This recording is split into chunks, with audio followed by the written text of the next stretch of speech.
Cuma di Mi Watch. Kesan COVID-19 ke atas rancangan meluaskan rangkaian kereta api Singapura pada jangka pendek. Pakej bantuan $50 juta oleh NTUC Enterprise termasuk membekukan harga barangan keperluan. Mengenang kembali kehidupan di Kampung Tampines. Inilah sumbangan bekas penduduk untuk Pesta Warisan di Alam Maya. Ikuti perincian semua laporan ini dalam berita 8 malam ini.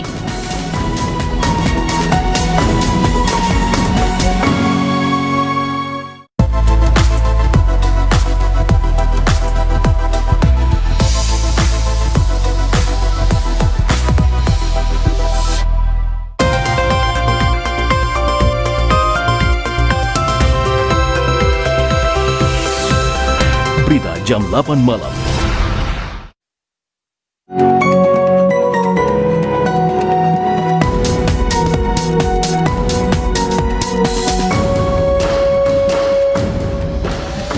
Pandemik COVID-19 dijangka melengahkan rancangan peluasan rangkaian kereta api Singapura. Hampir $90 juta diberikan warga tempatan kepada dana amal di tengah-tengah COVID-19. Syarat pelesinan baru bagi mengukuhkan amalan pengambilan pekerja yang lebih adil.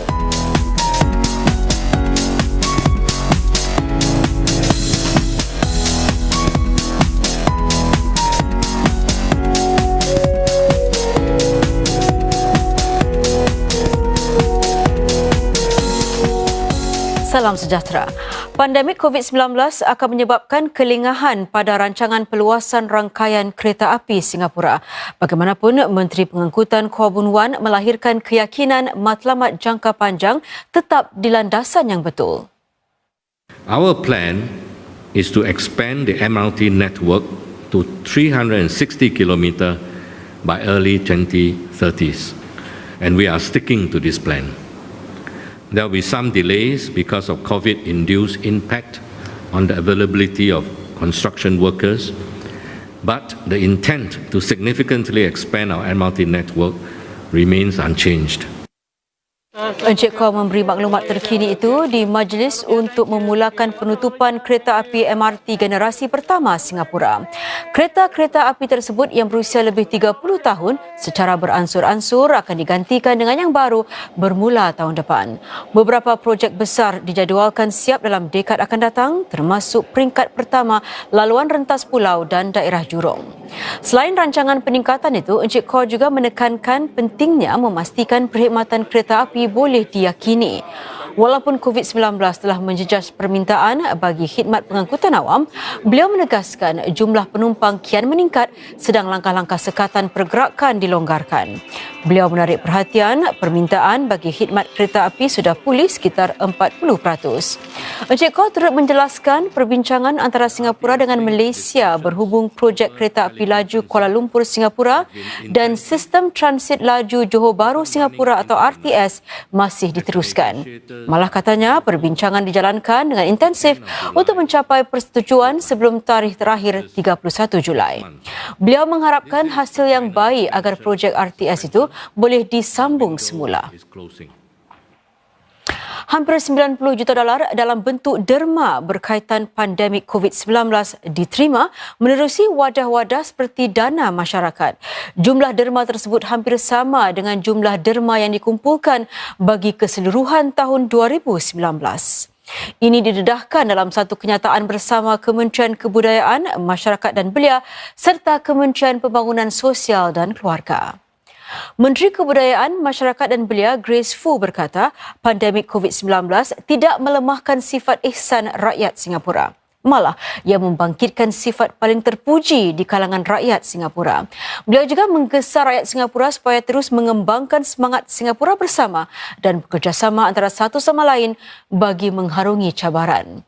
Kenyataan itu juga menyentuh tentang berkurangnya jumlah derma yang tidak berkaitan dengan COVID-19. Dana masyarakat menganggarkan ia merosot hampir 30%, sementara Pusat Sukarelawan dan Kedermawanan Kebangsaan atau NVPC menyaksikan kemerosotan sehingga 80% bagi dana amal dalam sektor-sektor yang tidak berkaitan dengan COVID-19. Menteri Pembangunan Sosial dan Keluarga Desmond Lee pula berkata adalah penting untuk memberikan tumpuan kepada keperluan melampaui COVID-19. Ini agar sokongan yang berkekalan dapat diberikan kepada agensi-agensi khidmat sosial supaya mereka dapat terus menyediakan khidmat kritikal. Dalam satu wawancara bersama CNA, Encik Lee juga bercakap tentang sifat dermawan rakyat Singapura semasa pandemik COVID-19. Ini selari dengan sokongan berterusan pemerintah bagi mereka yang menghadapi kesukaran. Menurutnya, pemerintah menggunakan banyak sumber bagi menyediakan sokongan kepada rakyat Singapura yang menghadapi krisis masa tempoh pandemik ini. Namun, rakyat Singapura juga memberikan respons yang sangat murah hati terhadap seruan untuk menyumbang masa serta sumber mereka bagi membantu melawan COVID-19. Encik Lee juga berkata permintaan bagi pekerja sosial meningkat setiap tahun. Sungguh pun begitu, tenaga manusia masih tidak mencukupi, terutama sekali semasa pandemik COVID-19. Namun, selain pengambilan pekerja, adalah penting bagi agensi-agensi untuk berubah dalam masa ini. So the National Council of Social Services has set up a Beyond COVID-19 task force with representatives from the public, private and people sector to look at the needs of the social service sector during this period and to make recommendations on how both individual entities as well as the sector as a whole can transform. NTUC Enterprise melancarkan pakej sokongan bernilai $50 juta yang bertujuan menyediakan sokongan menyeluruh kepada rakyat semasa waktu sukar ini. Jumlah itu lebih seganda daripada pakej sokongan pada tahun lalu. NTUC Fairprice akan terus mengekalkan harga 100 barangan keperluan harian sehingga hujung tahun ini. Langkah itu akan membolehkan para pengguna menjimatkan sehingga $24.5 juta. Pakej sokongan itu juga merangkumi pelbagai usaha dari kumpulan keusahawanan sosial serta langkah-langkah sokongan berkaitan COVID-19. Para anggota Kesatuan Sekerja NTUC boleh menjangkakan sokongan menyeluruh seperti harga istimewa barang-barang keperluan di samping kursus-kursus online percuma bagi meningkatkan kemahiran. Semua isi rumah juga boleh menikmati potongan harga dan program-program keusahawanan NTUC sehingga hujung tahun ini. Inisiatif Fairprice on Wheels juga akan ditambah dari 5 kepada 10 van yang membawa barang-barang keperluan. Agensi-agensi pekerjaan di Singapura perlu mematuhi syarat-syarat pelesenan baru bagi mengukuhkan amalan pengambilan pekerja yang lebih adil. Menurut Kementerian Tenaga Manusia, hampir 3,900 agensi pekerjaan yang diberi lesen olehnya tidak sepatutnya mengamalkan diskriminasi berdasarkan usia, kaum, bangsa, jantina atau kecacatan. Mereka juga harus menolak permintaan atau arahan pelanggan agar mengamalkan diskriminasi. MOM menambah selain membantu para pelanggan memenuhi syarat-syarat iklan kerja, agensi-agensi pekerjaan juga harus berusaha menarik warga Singapura bagi kerja-kerja kosong yang ditawarkan dan menimbangkan semua pemohon kerja berdasarkan merit.